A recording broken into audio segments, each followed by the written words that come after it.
அனைவருக்கும் வணக்கம். Divine power 9 சேனலுக்கு உங்களை வரவேற்கிறேன். நான் யோகா டீச்சர் சித்ரா.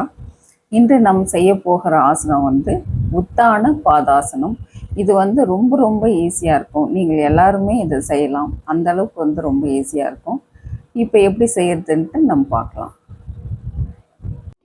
இன்று நாம் செய்ய போகிற ஆசனம் உத்தான பாதாசனம். எப்படி செய்வது என்பதை பார்ப்போம். மல்லாந்து படுத்து கொள்ளுங்கள்.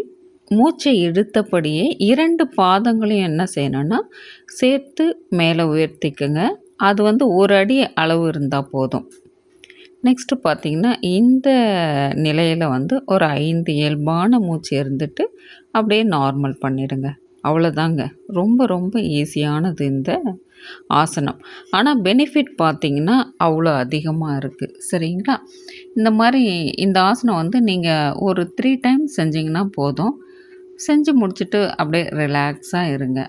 தொடர்ந்து அதனுடைய நன்மைகளும் பார்க்கலாம். உத்தான பாதாசனம் இப்போ நம்ம செஞ்சோம். அதனுடைய நன்மைகளை இப்போ நம்ம பார்க்கலாம். இந்த ஆசனம் செய்கிறதுனால வயிற்று பகுதியெல்லாம் நல்லா வலுவாக இருக்கும், ஸ்ட்ரென்தனாக இருக்கும். அதுக்கடுத்து ரொம்ப முக்கியமான விஷயம் என்னென்னா, பெண்களுக்கு பிரசவம் ஆயிட்ட பிறகு வயிறு கொஞ்சம் பெருசாக இருக்கும் இல்லைங்களா? அது சுருங்கணும்னு சொன்னால் இந்த ஆசனம் உத்தான பாதாசனம் நீங்கள் செய்யும்போது வயிறு பழையபடியே சுருங்க ஆரம்பிச்சிடும்.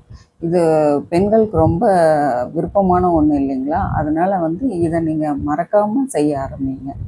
நெக்ஸ்ட்டு அதே போல் தொடைகள் சில பேருக்கு எக்ஸ்ட்ரா தசைகள்லாம் இருக்கும். இதை நீங்கள் செய்யும்போது தொடையில் இருக்கிற அந்த அதிகப்படியான தசைகள்லாம் நார்மலாக ஆகும். இதை நீங்கள் செய்து பயனடையுமாறு கேட்டுக்கொள்கிறேன். நன்றி. வாழ்க வளமுடன்.